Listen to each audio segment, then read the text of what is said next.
듣고 있을게. 그랬어? 자, 거기 보면 이제 6번에 보면 뭐가 나오냐면 뭔가가 막 블랭크로 나왔죠? 네, 다 비어있네. 근데 이제 그 비어있는 걸 너네한테 예측해봐. 이런 의미가 들어가 있는 거죠. 자, 그런데 A로부터 B가 만들어지는 반응인데 니네들이 일단 거기서 알아야 되는 거. A는 2에서 1몰로 몇 몰만큼 사라진 거야? 1몰만큼 사라졌죠. 그러니까 1A가 화학 반응이죠. B는 0에서 2몰로 늘어났죠. 그러니까 얘네들의 개수는 1A가 2B가 되는 거. 그리고 나서 처음 평형이 이루어졌어. 그럼 이걸 가지고 평형상수를 구하래. 그런데 지금 여기서 뭐라고 나왔냐면 단 온도는 일정하다. 단 온도는 일정하다. 그렇다면 나번의 K랑 가번의 K가 없죠. 나번의 K랑 처음 K랑 어떨까요? 그럼요. 그럼 처음 K라는 건 걔네가 평형을 이룬 처음 평형 집어넣어볼까요? 자, 이거 K식을 쓴다면 K는 반응물이 A죠? A 개수가 1이고요. 생성물이 B죠? B 개수가 2죠? 그럼 이거를 그대로 대입하는 거니까 자, 평형 상태에서 A 농도는 몇 몰이에요? 1몰이죠. B 농도는 몇 몰인가요? 2몰이죠. 2몰의 제곱이니까 4. 됐어? 뭐 이거 여러분 선생님이 설명하는 거 듣고 있잖아요? 당연히 그래요. 본인이 이걸 해야 되는 거죠. 자, 그 다음에 또 1번 가에서 정반응 속도와 역반응 속도를 비교하래. 와우! 자, 가봐볼까? 반응 용기에 부피를 몇 배로 늘렸어? 2배로 늘렸죠. 헐! 부피를 2배로 늘리면 앞에서 빼는 거 보일 법칙. P가 늘어나면 부피가 줄어들죠. 중학교 1학년 과죠. 그럼 부피가 늘어나면 압력이 어떻게 될까요? 줄어들죠. 오케이? 어머나! 그럼 압력이 줄어들면 그 다음 과정 따라서 압력이 줄어들었어. 난 압력을 늘릴 거야. 그러니까 압력과 몰수는 어떤 관계야? 비례 관계죠. 그러니까 몰수를 늘리는 무슨 반응이 우세하게 일어난다고요? 자, 바로 이거를 가지고 따지는 거죠. 몰수를 늘리는 게 꼭 정반응이냐 역반응이냐가 아니라 자, 있잖아. 네. 정반응이 일어나야 몰수가 늘어나, 역반응이 일어나야 늘어나? 당연하죠. 그러니까 몰수를 늘리는 무슨 반응이 우세하다고요? 정반응이 우세하다고요. 그럼 정반응이 우세하다는 건 정반응이 누구보다 더 빠르다는 거야? 역반응보다 빠르다는 거죠. 됐슈? 자, 부피를 확 늘리면 내부 압력이 어떻게 된다고요? 감소한다고요. 중학교 1학년 과정 바로 누구 법칙이야? 보일 법칙. 우리는 앞에서도 배웠죠. 됐나요? 오케이. 자, 그 다음에 아까 유찬이가 졸라 열심히 10번을 풀었다고 했는데 틀렸어. 10번 문제 보세요. 굉장히 정성 들여 풀었다고 그랬어요. 중요한 문제입니다. 정성 들여서 푼 문제 봅시다. 와! A 더하기 B가 C다. 그런데 보니까 얘네들의 개수가 또 재미없는 개수네. 전부 다 1이에요. 그리고 중요한 거 나오네. 델타 H. 있잖아. 얘네들 히트가 0보다 작아. 그럼 얘는 발열이야, 흡열이야? 일시정지 좀. 흡열. 발열. 우리가 왜 발열이에요? 어머! 0보다 작은 거 마이너스야, 플러스야? 마이너스. 마이너스가 발열 아니야? 너 발열이 뭐야? 나간 거잖아. 열 나감, 마이너스. 그냥 주변인 거랑 주변에서 뜨거워지는 거랑. 그래! 그러니까 뜨거워지는 거죠. 플러스죠. 쟤도 왜 또 저 딸을 생각하는 거 죽는다 진짜? 아니야. 그러니까 온도는 안 낮아지는데 에너지는 네가 열을 4번 했어. 네. 나는 무슨 반응이야? 4번 했으니까. 흡열. 발열. 아니 발열. 근데 넌 어떻게 돼? 뜨거워지잖아. 응. 반응은 물질이 하는 거고 뜨거워지는 건 주변이 뜨거워지는 거야. 내가 열을 내보내는 발열이 일어났지. 그럼 나를 기준으로 하면 나의 모임에 있는 열은 나간 거니까 나는 마이너스 된 거지. 대신 누구한테 간 거야? 너한테. 이해됐어? 내가 마이너스 되니까 네가 뜨거워진 거야. 그런데 물질은 차가워진다고. 물질은 차가워지는 거 아니라고 했지? 나에 있는 열이 나간 건데 나는 열을 그냥 내보낸 게 아니라 쓰고 남은 열을 내보낸 거야. 오케이? 그래서 나의 온도는 누구에 의해서 결정이 되는 거야? 너 때문에. 이해됐어? 네, 좋아요. 그럼 다시 델타 H가 마이너스면 무슨 반응이라고요? 그럼 발열 반응이 일어나면 차가워진다, 뜨거워진다?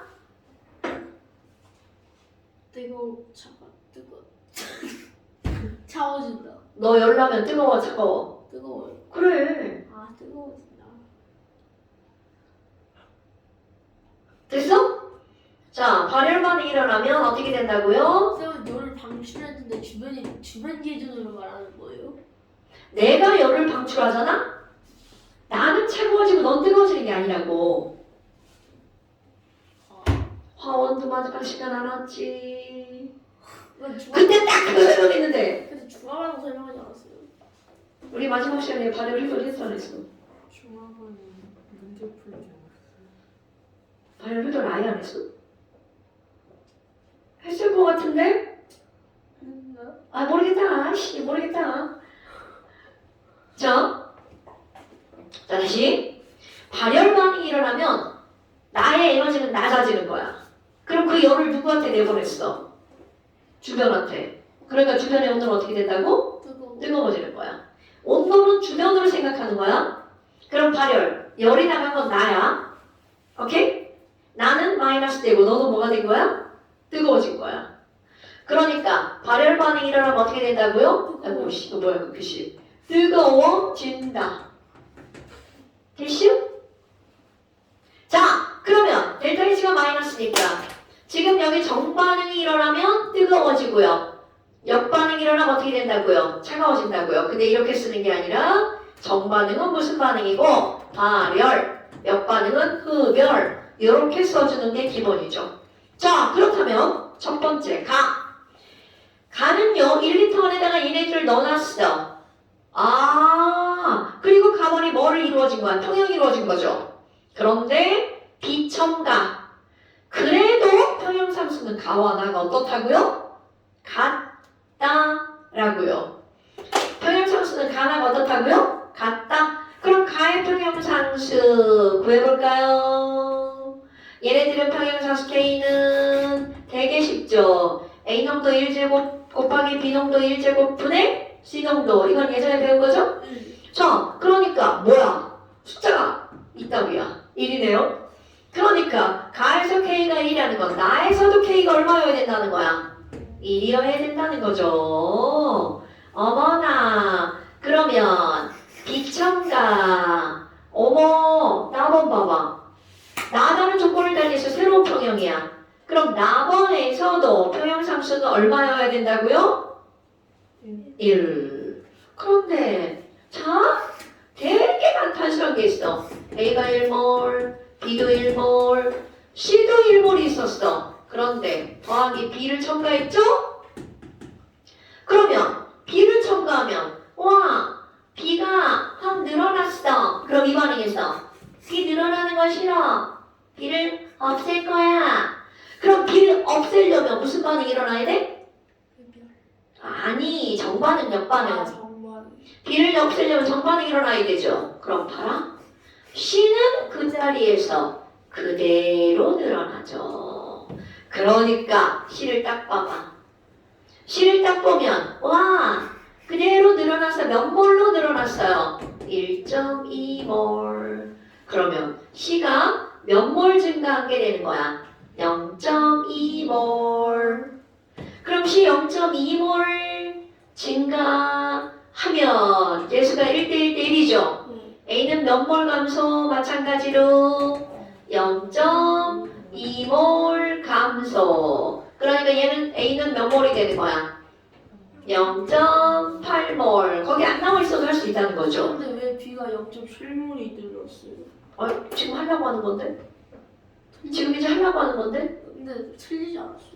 지금 하려고 하는 건데? 자, 빨간색 어디 갔어? 그래서 뭐를 첨가했다고요? B를 첨가했죠. 얼만큼 첨가했나 알아볼라. 모르죠? 그런데 아까 뭐라고 그랬어? A와 B가 1대1로 감소하죠. 그런데 A가 몇 번 감소했어? 0.2. 그럼 얘도 마찬가지 몇 번 감소해? 0.2번 감소했죠. 그랬더니 결국 B가 얼마큼이 나온 거야? B가 1.5몰. 자, 그럼 처음에 1몰이 있었는데 X를 첨가했는데 반응해서 0.2몰이 사라졌지. 그리고 1.5몰이 남았대. 자, 그럼 첨가한 X는 몇 몰이어야 돼? 0.7몰. 오케이. 됐어? 이렇게 하는 거야. 그러니까 이게 말장난들이 되게 많이 들어가지만 당연히 이래 당연한 거야. 이런 말장난이 들어가는 게 바로 평형 이동. 됐슈? 오케이? 네. 자, 이게 이해 안 된다 그러면 선생님이 이제 또 우리 처만나 이렇게 찍어가지고 해줍니다. 됐어? 좋아. 그 다음에 이번엔 디귿번. 평형상수는 다가 가보다 크다. 와우! 자, 그 다음 온도를 변화시켰죠? 그럼 뭐야 이거? 온도를 변화시켰죠? 자, A 봐봐. 어머! A가 얼마로 줄어들었어? 0.6으로 줄어들었죠? 그럼 이제 우리 뭘 할 수가 있냐면 유찬아, A가 줄어들었다는 건 정반응이 일어난 거야? 역반응이 일어난 거야? 정말. 그렇지! 정반응이 일어나면 발열 반응이 일어나죠? 발열 반응이 일어나면 뜨거워져 차가워져? 뜨거워. 그럼 어떻게 하면? 온도를 어떻게 하면 뜨거워질 거야! 이렇게 말하는 거야. 낮춤. 그렇지! 그러니까 온도 변화. 여기서는 온도를 낮추면 무슨 반응이 일어나는 거야? 발열 반응이 일어나죠? 그럼 지금 여기서 무슨 반응이 일어났다는 걸 알았어. 정반응이 일어났다는 걸 알았죠? 그럼 유찬, 온도를 높이든 낮추든 정반응이 일어나면 K는 늘어난다 줄어든다? 랩인 줄 알았어요. 어머. 한 번만 다시 말. 못 들었어. 온도 변화가 있을 때 온도를 높이든 낮추든 정반응이 우세하게 일어나면 K는 이 새끼 봐라 이 새끼 봐라 잠실에 이 새끼 시험 야! 아니. 너 저번에 시험도 봤지? 너 진짜 이 새끼 진짜 온도가 높아지든 낮아지든 정반응이 일어나면 K는 어떻게 된다고? 높아진다. 지금 두 번이나 썼는데 너 그거 만지지 마 이 새끼 자꾸 책상 가지면 돼 진짜 소리는 만지지 마 이거 너 그거 잘못 만지면 너 다 떨어진다 얘를 이렇게 이렇게 하면 이게 올라가는 거야 그래야 책상이 움직이는 거야 이게 그게 잘 안 내가 지금 얘기했지 알려주시면 안 돼요. 하지마 소리 나잖아 우와. 어떻게 발견을 했어? 이렇게 정신없는 애들은 뭔가 있으면 잡아당기고 누르고 빼고 그게 기본이야 기본 그지? 뭐 튀어나와 있으면 한번 눌러보고 잡아 빼보고 밀어보고 막 다 하는 거야 떨어지는 게 이런 말씀이셨고. 그러니까 애들이 뭔가 있으니까 그걸 만져 그런 거 그냥 쑥 처음엔 모르고 만지는 거야 이게 뭔가 그러다 큰일 한번 나는 거야. 이게 호기심이 없는 우리 사람들은 나 같은 사람은 그냥 있어도 냅둬 근데 남자애들은 이게 참 태어나기 천성적으로 다르게 태어나는 거야 신기하다. 꼭 저런 짓 해가지고 한번 떨어뜨리고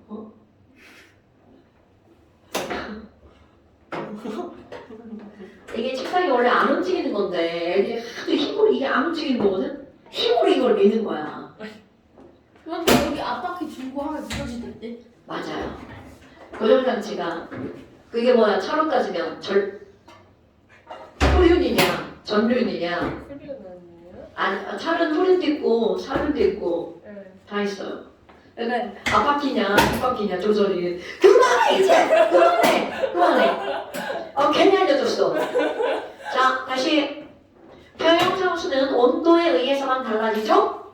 그러면 온도를 높이든 낮추든 무슨 반응이 일어나야 K가 증가할까요? 정반응이 일어나야 K가 증가 옆방이라는 K가 감소. 까먹었는데 이게 랩 같다고? K 진짜 구했는데. 뭐라고요? 다해서 K가 0.69%. 자, 그렇게 수업 시간에 제대로 안 하면 이제 손이 고생하는 일이 벌어지는 거죠. 당연히 K를 직접 구해서 크기를 비교해도 되겠죠. 그런데 선생님 보니까 어머 정반응이다. 이거 하나 가지고 다 푸는 거죠. 자, 됐고요. 됐어? 그 다음에 이제 패스 182페이지 3평형 봅시다. 상평이 뭐예요? 이제 배울 거예요. 하나 빌려주세요. 너 이제 책상 올리면 너 이제 2대 맞는다. 몽둥이로 맞는다. 몽둥이로. 3평형. 3평형은요. 또 지극히 상식적인 내용이 나오죠. 지극히 상식적인 내용들이 좀 등장을 하죠.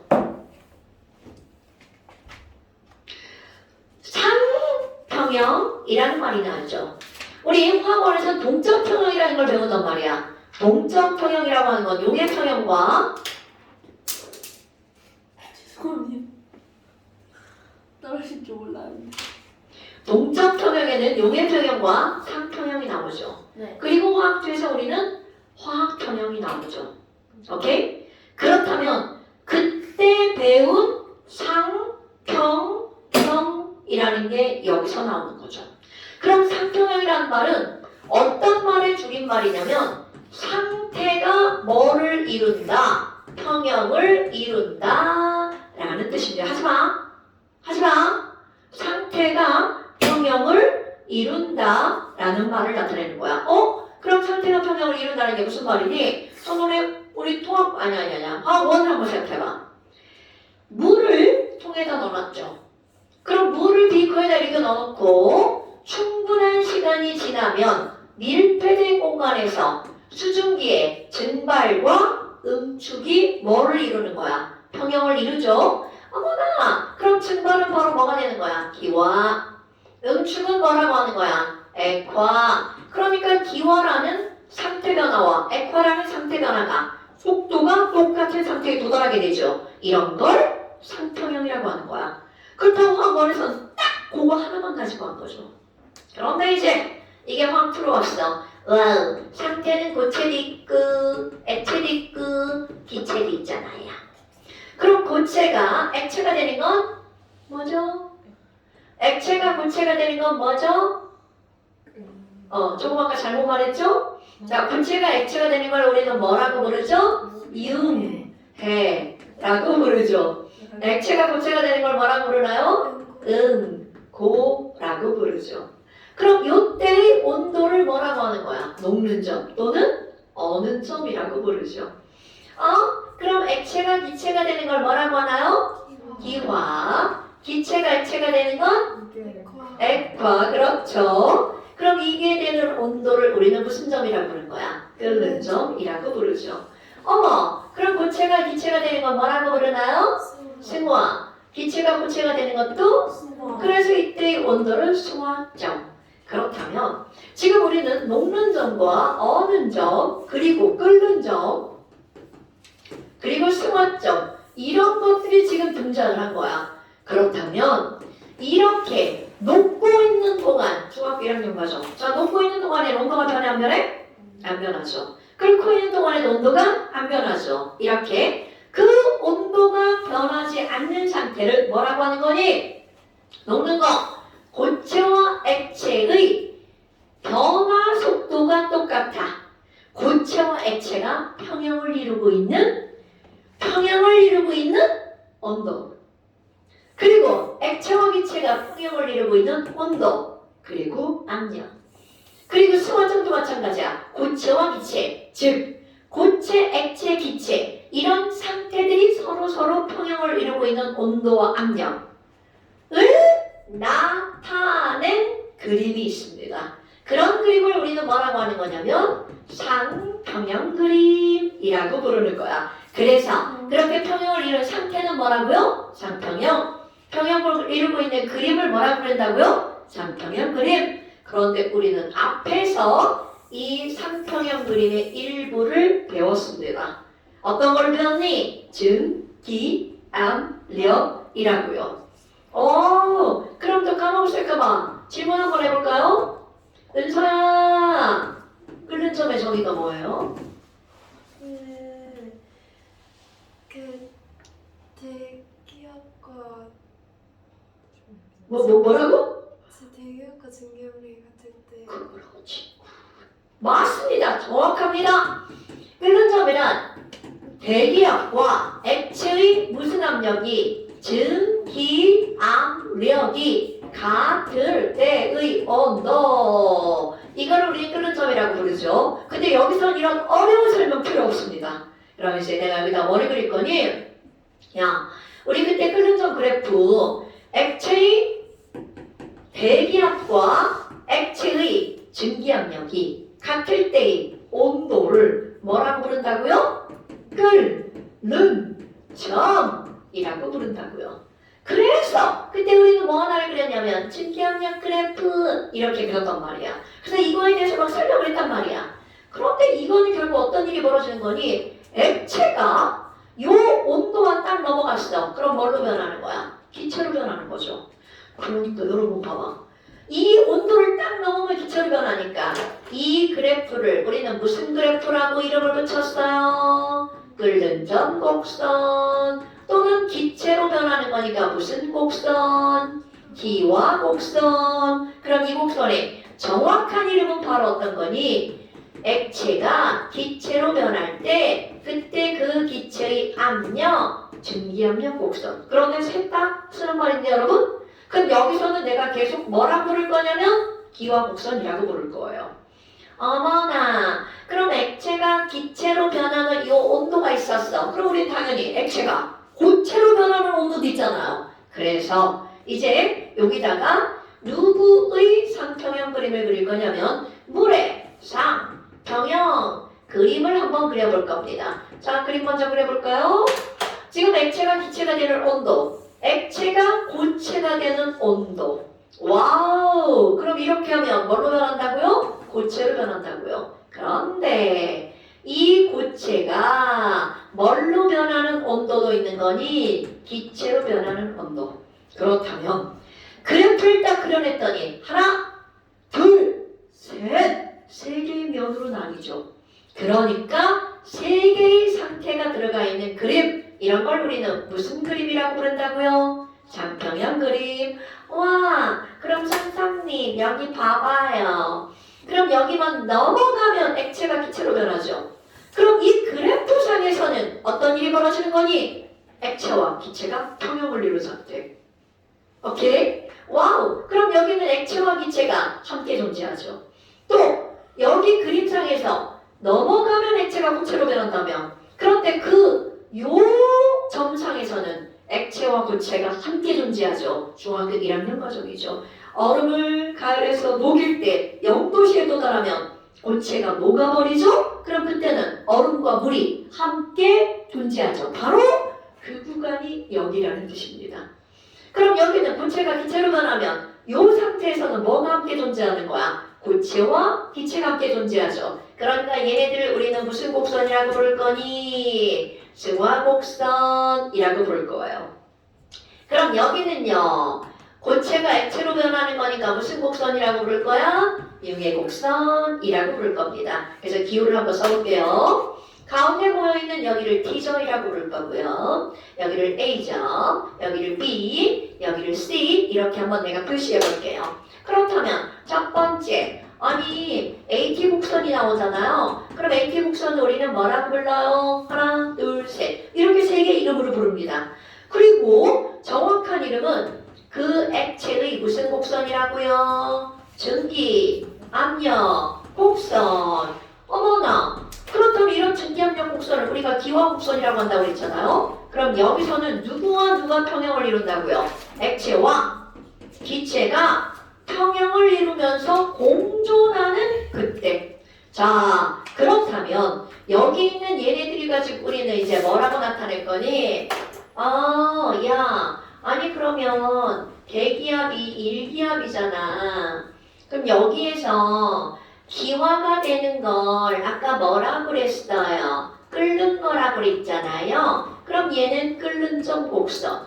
요거로 기억하면 이제 문제 풀기가 되게 쉽겠죠. 자, 이 말은 바로 무슨 말이냐면 요 그래프는 바로 압력에 따라 끓는 점이 달라진다는 걸 나타내는 거죠. 그럼 아주 단순하게 보기. 얘들아, 얘는 형태가 비례 형태야, 반비례 형태야? 정비례 이런 거 아니죠? 비례 형태죠. 그러니까 결국 이 말은 무슨 얘기야? 와우, 이거는 비례 형태의 그래프라는 것은 결국은 무슨 말이니? 세로축과 가로축이 증가하면 증가한다는 거죠. 즉, 중요한 말이죠. 대기압이 증가하면 끓는 점, 보일링 포인트 감소한다는 얘기죠. 와우, 그럼 뭐야? 아니 선생님, 우리 물에 끓는 점 있잖아. 물이 몇 도에서 끓어? 당연하죠. 네. BP가 뭐야? 아, 보일링 포인트 끓는 점. 오케이. 미안해. 보일링 포인트. 보일링 포인트. 녹는 점. 멜팅 포인트. 비례관계면 대기압이 늘어나면 끄는 점이 늘어나. 맞아. 이거 뭐 하는 짓이야? 당연하죠. 당연하죠. 자, 대기압이 늘어나면 끓는 점 당연히 늘어나죠. 그런 거 제깍지깍 얘기해줘야 돼. 어머. 자, 그렇다면 지금 유찬이가 물에 끓는 점은 100도씨라고 했단 말이야. 그러면 이 말에 따르면 유찬아, 물에 끓는 점은 기압에 따라 어떻게 된다는 거야? 그렇지. 그럼 우리가 100도씨가 물에 끓는 점이야 라고 하는 건 내가 살고 있는 기압, 1기압. 이런 걸 우리는 뭐라고 부르는 거니? 바로 기준 끓는 점 또는 표준 끓는 점이라고 부르는 거야. 와우, 그럼 봐봐. 짠짠짠짠짠 내리면 여기가 몇 도시라고요? 100도씨. 와, 그럼 여기 표준 끓는 점이다. 그런데 압력을 세로축의 압력이야? 확 높일 거야. 그랬더니 끓는 점 어디가 있어요? 이쪽에가 있죠. 그래서 뭐야 끓는 점 봐라. 이 졸라 높아지죠? 자, 실제로 우리 압력밥솥 있죠? 압력밥솥. 네, 압력밥솥 집에 좀 있나요? 네. 대부분 다 압력밥솥이에요. 전기로 해도 압력밥솥입니다. 그럼 압력 밥솥은요, 이건 실제 고온산. 얘네들은 밥이 물이 끓을 때 2기압이 되도록 보완해 놓은 겁니다. 그럼 2기압 정도가 되잖아요? 물이 120도씨에서 끓어요. 물에 끓는 점이 120도까지 올라가는 거야. 그러니까 압력밥솥에 끓고 있는 그 증기에 데이면 거의 아작나는 거죠. 엄청 뜨거운 거야. 그럼 압력밥솥에 밥을 하면 자, 밥이 만들어지는 온도가 120도시죠. 그러면 압력밥솥에서 밥을 하면 밥이 어떻게 될까요? 맛있다 이런 거 아닙니다. 그건 개인적인 주관적인 생각이에요. 자, 물이 끓는 온도가 높아졌죠? 온도가 높아지면 속도가 빨라집니다. 그러니까 밥이 어떻게 된다라고 그래야 돼? 빨리 된다 라고 말하는 거죠. 이거는 바로 어떤 거냐면 이렇게 쌀이 있어. 밥이 별게 아니에요. 바깥쪽에 이제 쌀은 졸라 딱딱하잖아. 그 바깥쪽에 있던 H2O 물이 이 안을 침투하는 게 이게 밥이야. 그래서 이게 말랑말랑해지는 거잖아. 그런데 막 100도씨 물이 들어가. 그럼 얘가 앙차 여기까지 들어가는데 30분 걸렸다 쳐봐. 그런데 120도가 되잖아. 그럼 얘 들어가는 속도는 이렇게 들어간다고. 그러니까 훨씬 더 빠르게 안에까지 들어가는 거야. 그래서 밥이 되는 거죠. 왜? 그럼 100기압으로 높이지. 그럼 밥이 없어져요. 그거를 견딜 수 있는 용기를 만들면 네가 만들어. 그럼 3기압이라도 되지 않아요?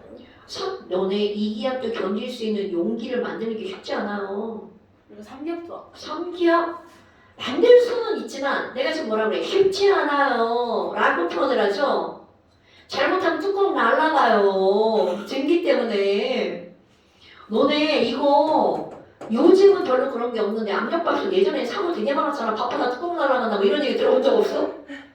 진짜 20년 전만 해도요. 기술력이 이렇게 발달하지 않아가지고 밥하다가 뚜껑이 그럼 천장까지 날아가는 거야. 그럼 온 천장에 밥을 다 담아먹죠. 안 다치면 다행이죠.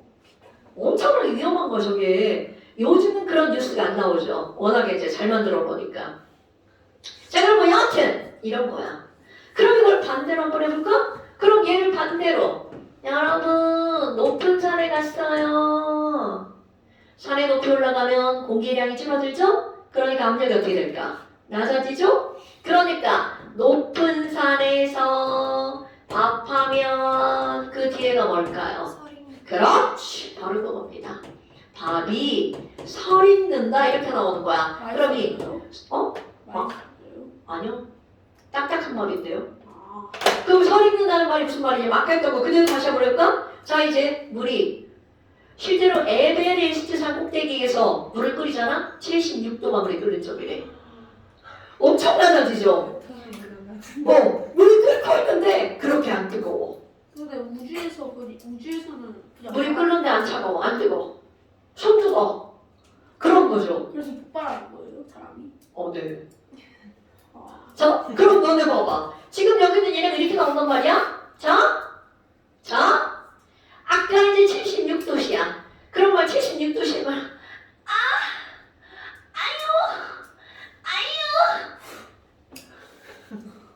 쌀까지 들어가서 이 물이 들어가야 되는데 물이 들어가기 전에 증발을 해버리는 거야. 와. 그러니까 아이고 어떡해, 물 여기까지 갔는데 끝났어.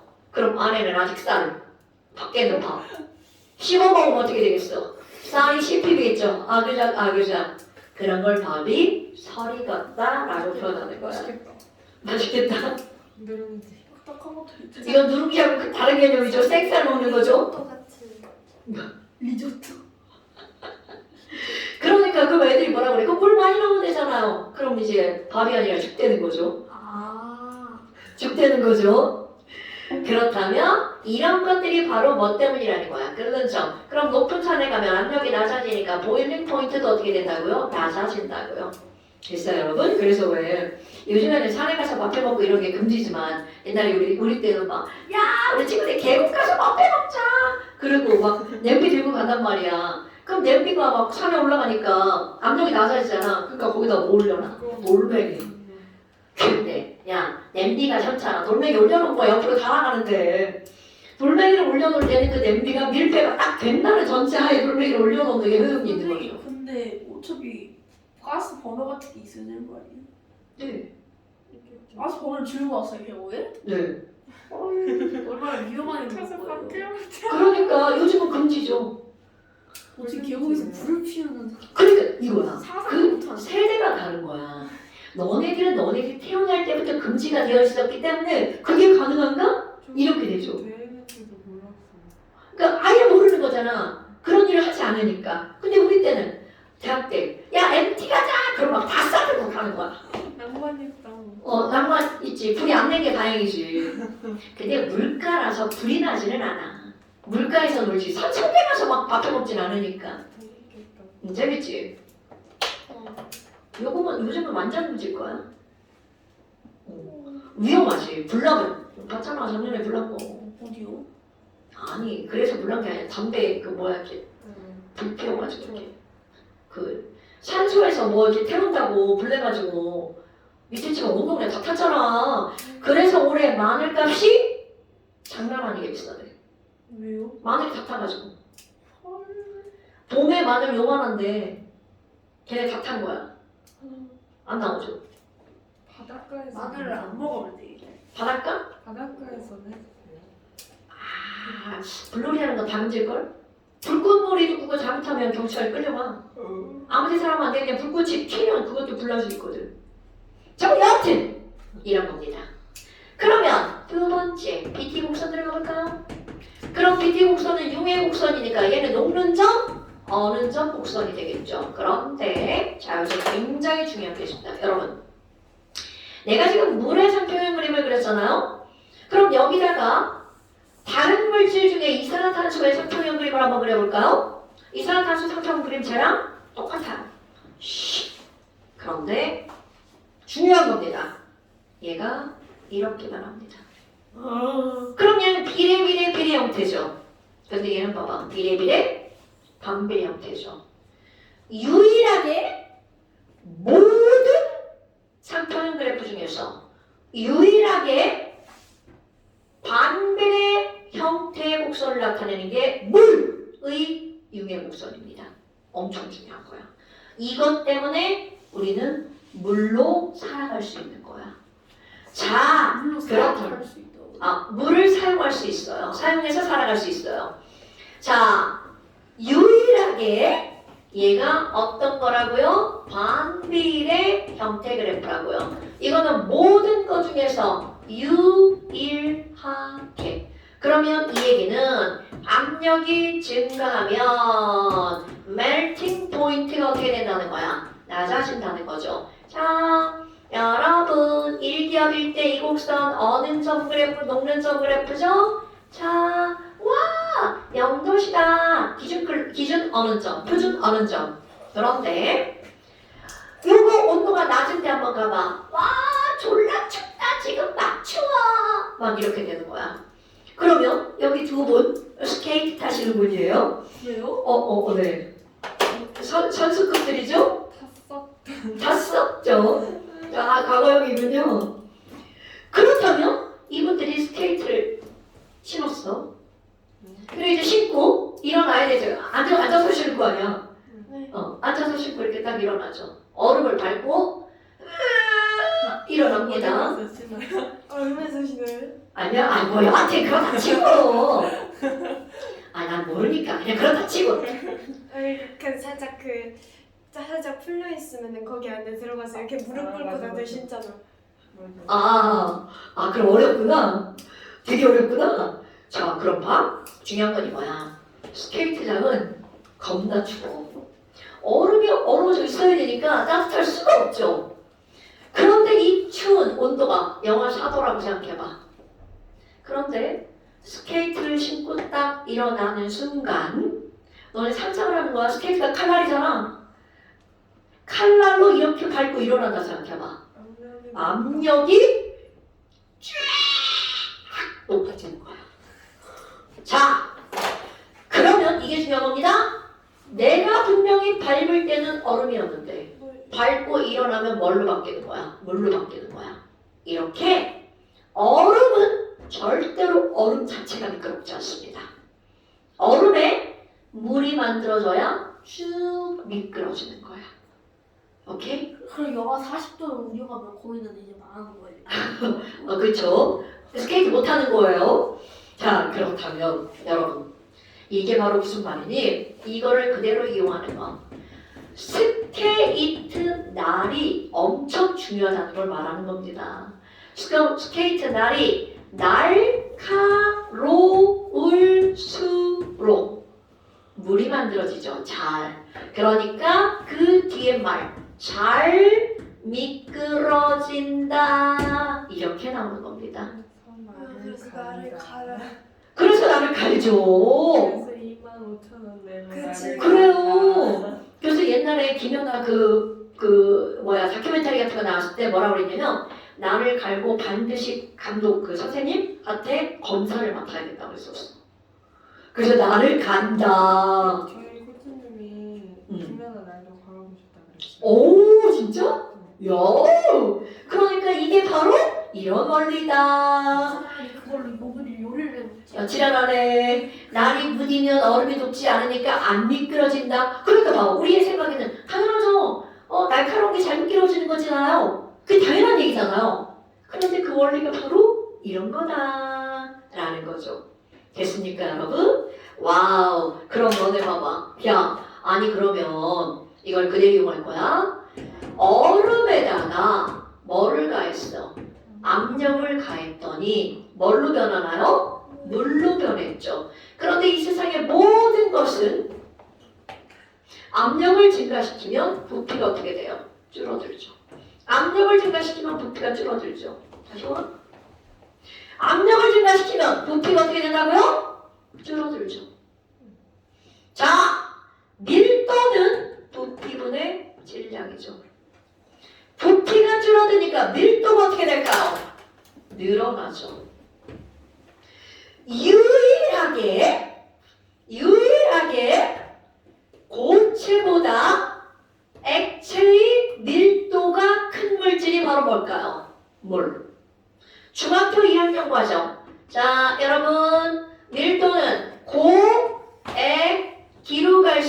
점점 어떻게 되는 거야? 작아집니다.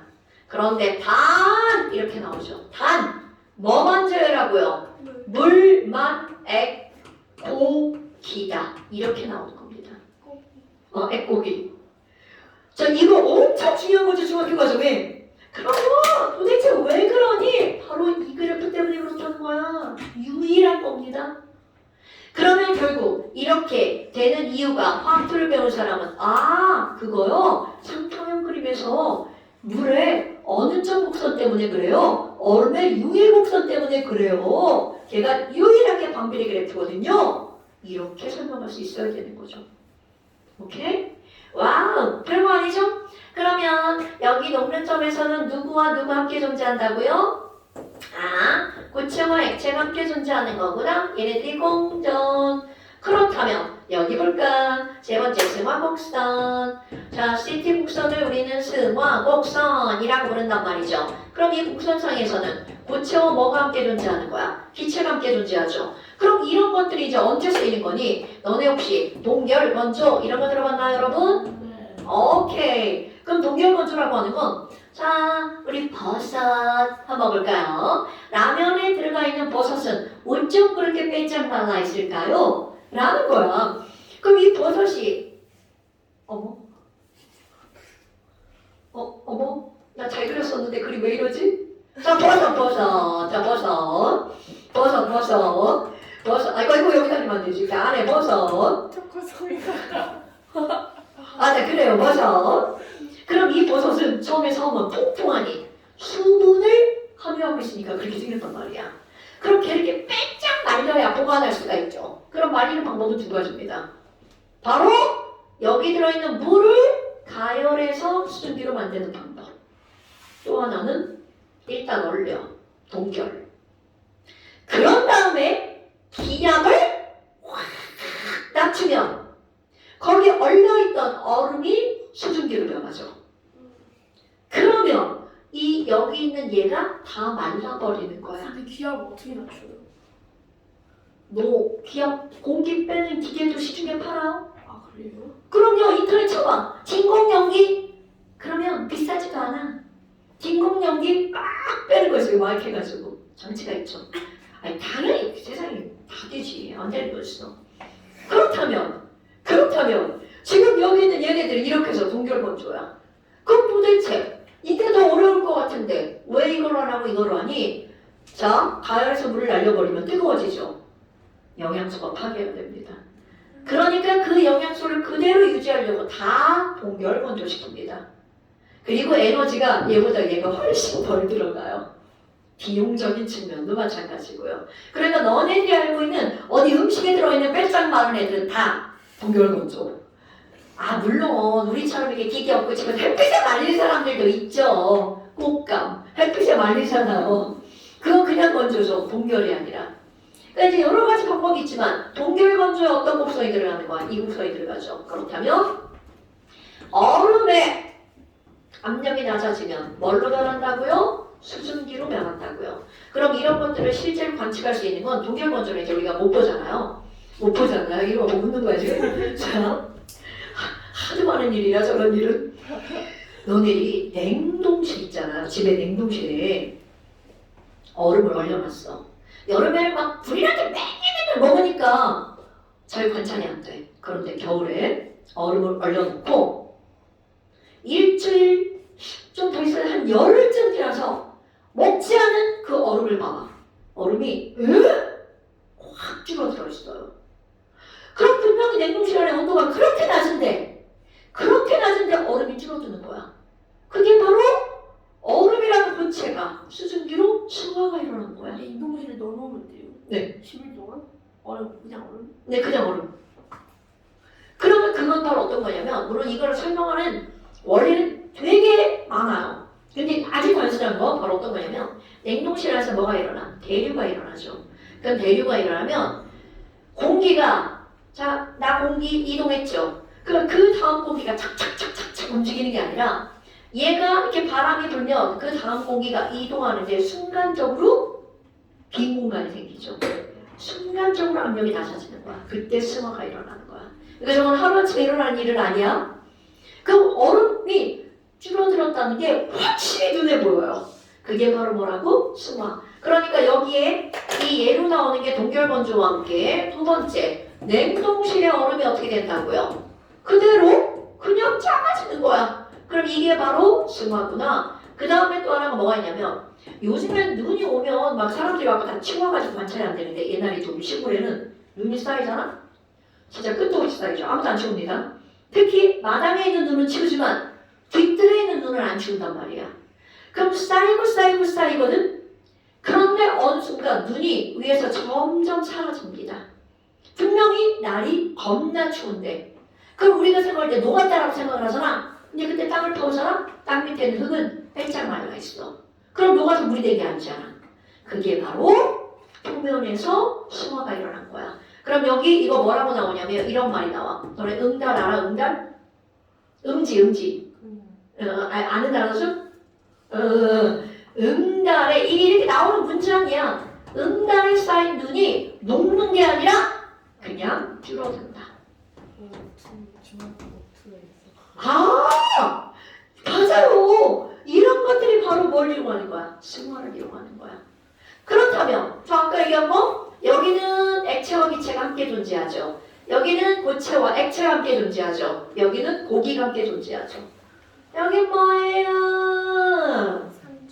그렇지. 다 같이 함께 있는 거. 그래서 T를 우리는 세 개가 3 함께 모여있는 가운데 지점이다. 삼중점이라고 부릅니다. 그런데 이 삼중점이 어마무시하게 중요한 의미를 갖고 있습니다. 자, 숫자로 열 필요 없어요. 와우, 이건 뭐야? 얼음의 삼중점이죠. 우리 물의 삼중점이죠. 물의 삼중점은요 0.01도씨 0.006기압이야.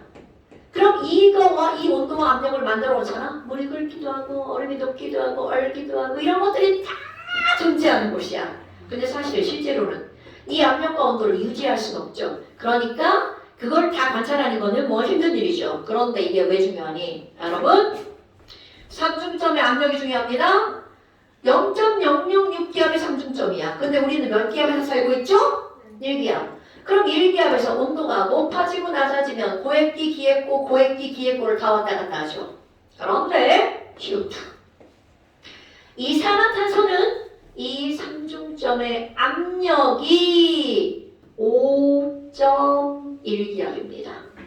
5.1기압. 우리는 몇 기압에서 살고 있죠? 1기압.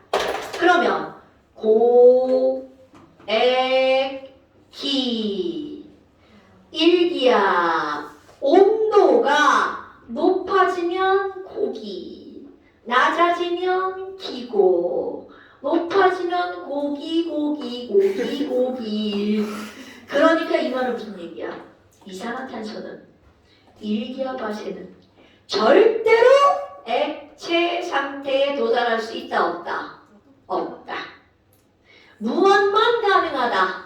승화만 가능하다. 어떤 상태에서? 1기압에서.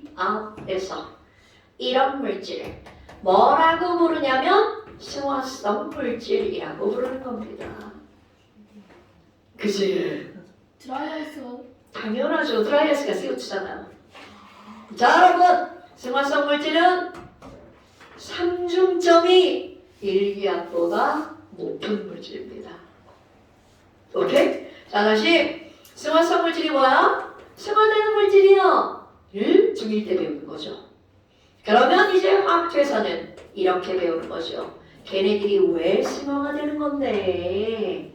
삼중점이 1기압보다 어떻기 때문에 높은 물질이라 그래요. 그럼 얘네들은요 왜 그럼 승화가 되니라고 하잖아? 고체를 가열하면, 자 고체는 다닥 붙어있죠? 가열하면 조금만 떨어져야 돼. 근데 얘네들이 갑자기 쑥 떨어지는 거야. 그 이유 약하니까 인력이. 그래서 아마 승화성 물질은 뭐예요? 자 입자간의 인력이 어떤 물질? 약한 물질. 이들의 얘는 너네들이 외웠죠? 드라이아이스, 나프탈렌, 여어드라고 했지만 얘네들은 아이오딘이죠. 드라이아이스, 나프탈렌, 아이오딘. 드나 여기 좀 좁아가지고 너무 썼어요. 아, 쉬는 시간. 쉬는 시간? 자, 어때? 오늘 배운 것도 들으니까 머리에 다 들어가죠? 네. 화학2가 이런 장점이 있다니까요. 원에 비해서. 선생님, 근데 화학2가 화학1에 비해서 왜 이렇게 숙제가 많아요? 아, 화학의 장점이 뭐야? 설명한다는데 문제가 졸라 많죠? 설명이 짧아. 근데 화학원은 설명이 너무 길어요. 그게 장단점이에요. 나는 화학자도 좋아하죠. 나 설명 조금만 하면 숙제 졸라 내고. 아, 진짜 저희는 화학1이 좋아요.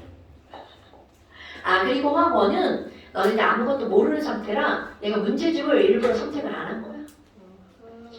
아무것도 모르는 상태에서 문제도 풀고 막 잠시도 보고 그러잖아? 그럼 진도를 너무 못 가나. 근데 이유준마다 하잖아요. 요즘 막 새로운 교재가 나왔잖아. 새 교재가. 어떻게 해요? 그럼 두 개. 두 개를 가져요? 어. 2개 올리는 거 힘들어. 10만 원인데. 저 10분 내용만 하죠. 자, 그 다음에 이제 제목에 나오는 거. 이거 산성형이었잖아요. 이제 나오는 거 산염기라는 제목이 나왔죠. 산염기 평형 이렇게 나옵니다. 그러니까 계속 평형과 관련된 내용들이 등장을 하는 거죠. 이 뒤에는 산화환원 평형 이렇게 나옵니다. 그러니까 우리 봐봐. 산염기, 산화환원. 화학을 다 배웠잖아. 주가받은 표정도 있어요. 그런데 그거하고 아니 그게 산염기 평형이야. 근데 그게 완전히 다른 방향으로 들어가는 거야. 똑같은 내용인데 좀 더 고수준이 되겠죠? 근데 그 고가 훨씬 더 공부하기가 편하다는 거야. 이게 중요한 거지 이게. 이렇게 평형을 좋아하지. 아, 이거는 뭐냐면 우리 세상에는 비가역 반응이 비가역 반응보다 가역 반응이 훨씬 많다는 뜻이죠. 아, 네 개밖에 없다고 진짜. 그러니까 비가역은 연기, 중, 앙 이렇게 네 개고요. 가역 반응이 이제 다 하는 거죠. 연기, 중, 앙, 연기 중앙이 뭐예요? 요소 반응, 기체 기체 발생 반응, 그리고 중화 반응, 앙금 반응. 아, 자, 그럼 이제 이 산연기 평형에서는 44쪽부터 우리 다 아는 거 나오죠. 그런데 44쪽이요. 여기 39. 그게 좀 다. 너 늦게 들어왔잖아. 내 중간에 들어오면 책이 같을 수가 없어. 맨날 다르게 뽑아가지고. 그래요? 자, 그렇다면 이제 지금 여기서 산연기 정의 이런 건 다 패스하시고요. 그럼 그 밑에 뭐가 나오냐면 이번에 산염기의 쐐기가 나오죠. 너네 봐봐. 아니, 여러분, 산안에 염기의 쐐기야. 그럼 이런 것들을 우리는 강산, 강염기, 약산, 약염기 이렇게 나눠버렸잖아. 그럼 도대체 염산황산, 질산은 강산인데 왜 아세트산과 탄산은 약산일까? 그런 것들을 따지는 게 바로 여기라는 거죠. 그래서 이 산염기의 세기를 따질 때는 두 가지로 나누어 보는데요. 하나는 절대적 세기입니다. 그럼 이런 절대적 세기라고 하는 건 도대체 무엇으로 나누는 거니? 나는 영원한 강한 산이야. 이렇게 나누는 거죠. 이런 것들은 이온이 되는 정도로 따집니다. 엄청나게 중요한 거야. 알파라고 씁니다. 이온화도. 그럼 이게 무슨 말이니? 우리 염산 있잖아. 얘들아, 염산이 이온화가 되면 H 플러스와 Cl 마이너스로 쪼개지잖아. 그럼 여러분, 선생의 화살표를 이렇게 쓰면 이거는 비가역 반응이죠. 그럼 만약 이렇게 된다면 요거는 1대1로 이온화가 되잖아요. 만약 이 반응밖에 없다면 이거 100개를 넣잖아. 그럼 H 플러스도 몇 개가 나와야 돼? 100개가 나오고 얘는 다 사라지겠죠. 그리고 Cl 마이너스 몇 개가 나와야 돼? 100개가 나와야겠죠. 만약 비가역 반응이라면. 그런데 이 친구는 가역 반응입니다. 아이고야. 그럼 이 중에 일부가 바로 역 반응에 참여한다는 거죠. 그래서 얘랑 얘는 실제로 94개만 존재하는 겁니다. 그럼 이거는 100개 중에 몇 개만 이온화되었다고 생각을 하면 돼? 94개. 이렇게 원래 전체 몰수분 몰수 이런 걸 이온화도라고 부릅니다. 별게 없죠. 그러니까 이걸 그냥 우스갯소리 표현하면 뭐야? 얘는 100점 만점에 몇 점 맞은겨? 94점 맞았네. 어이 잘했네. 이렇게 이온화한 정도가 큰 걸 우리는 강한 산, 강한 연기, 강한 전해질이라고 부릅니다. 어머, 그러면 CH3COOH 한번 볼까요? 이 친구는 약한 산입니다. 그럼 얘는 과연 100점 만점에 몇 점을 맞을까요? 100개 중에 H 플러스와 CH3COO 마이너스를 이온화되는 거 있죠? 이거 중요한 거, 이거 진짜 수치예요? 선생님 아무 수치나 막 갖다 넣어놓는 거 아닙니다. 어머나, 그럼 얘는 100점 만점에 몇 점 맞는데요? 1점 맞습니다. 이런, 네, 1점이에요. 그럼 이것도 1점이죠. 자, 그러면 100개를 넣으면 99개는 남아있고 하나만 이온화가 된다는 거죠. 와, 그럼 얘는 100개 중에 1. 그럼 얘는 이온화도가 얼마인 거야? 0.01. 이런 거를 우리는 뭐라고 하는 거야? 알파가 작아? 약하네. 상면 약산, 염기면 약염기, 전해지면 약전해질. 와. 됐어요, 여러분? 1점 만점에 1점 받았어. 오케이. 그런데 먼저 알아? 100점 만점에 1점 맞은 애들이 약한 애들 중에서는 그나마 강한 거야. 10초는 그나마 무슨 맛이 나? 신맛이 나죠. 그러니까 이런 건 안 해도 되겠지만 H2CO3 있죠. 얘는 알파가 0.0013이에요. 그래서 탄산. 그렇지. 탄산의 신맛이 나나? 안 나죠? 산성이기는 한데 신맛을 우리가 느끼지 못할 정도로, 이게 뭐야? 10,000개 중에 13개잖아요. 그 정도로 작다는 거야. 오케이? 자, 이렇게 산염계 절대적 세기를 결정하는 거 바로 뭐라고요? 알파 이온화도. 자, 오늘 굉장히 중요한 건 거야. 그렇다면 아니 선생님, 아니 그럼 얘기가 100개가 있으면 하나만 이온화가 되잖아요. 그럼 200개면 몇 개가 이온화가 되는 거야? 2개. 자, 그 공식 하나 집어낼 거야? 그럼 뭐야? H 플러스는요 알파만큼만 나오잖아요. 그럼 원래 아세트산이 있는 양에다가 알파를 곱하기 한 만큼 나오는 거잖아. 알파가 얼마니까? 0.01이니까. 그럼 맨 처음에 있던 아세트산의 농도가, 우리 몰농도는 M이라고 하잖아요. 그런데 고전화학에서는 몰농도를 뭐라고 한다고요? 그렇지. 그러면 얘를 C라고 할 거야. C가 100이야. 그럼 H 플러스는 몇 개 나왔니? C 곱하기 알파만큼 나오죠. 자, 외워야 할 공식 첫 번째. H 플러스 농도는 원래 있던 산의 초기 농도에다가 뭐를 곱하기 한 만큼 나온다고요? 알파를 곱하기 한 만큼 C알파. 됐어요, 여러분? 그러니까 이런 게 나오는 거야. 야, 아세트산이 0.1몰이야. 그렇다면 그 아세트산이 이온화되어서 나오는 H 플러스는 몇 몰이야? C 알파. 알파가 0.001몰이죠. 0.01이죠. 그러니까 H 플러스는 0.001몰.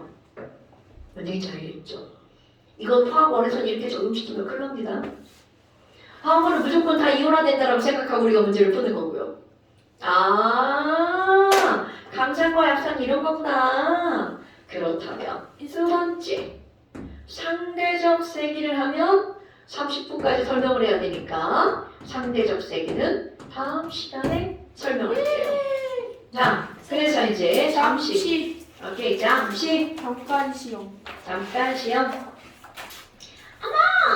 7페이지 45번부터 46번까지. 네? 여기까지요? 네. 그 다음에 뒤에도 없네요. 9페이지. 오. 자, 다시 한번 잠시 8페이지 뭐라고요? 45번이랑 46번 되게 적죠? 자, 7페이지. 내가 알려줄게. 미안해, 선생님 이거 채점해줘. 여기랑 여기. 여기랑 여기. 그 다음에요. 자, 그 다음에 자, 9페이지 9페이지 이거 원래 다 내야 되는데 자, 거기 밑에서 하나, 둘, 셋, 넷, 다섯, 여섯 번째 아니지 그 위로 올라와서 수소이온의 농도 구하는 식 있죠? H 플러스 지금 딱 하나 배웠죠? 자, 하나만 쓰는 거야 요것만 썼어요. 야! 뒤에 또 나온다 계속 배우면서 나온다는 뜻이에요 H 플러스 농도는 C알파 C알파 자, 오늘 여기까지 자, 보세요 저 집에 가면 되죠? 집에 가면 돼요 저 집에 수업 없죠? 나이스. 지민아, 너 학원에 있을 거야? 알겠어요. 오늘 입가서 수학해요. 아니 필통 고장났어 진짜 짜증나. 끝나서 아빠가 아! 필요 없어. 필통 고장났어. 편의점에. 그래? 나는 좋지. 맛있는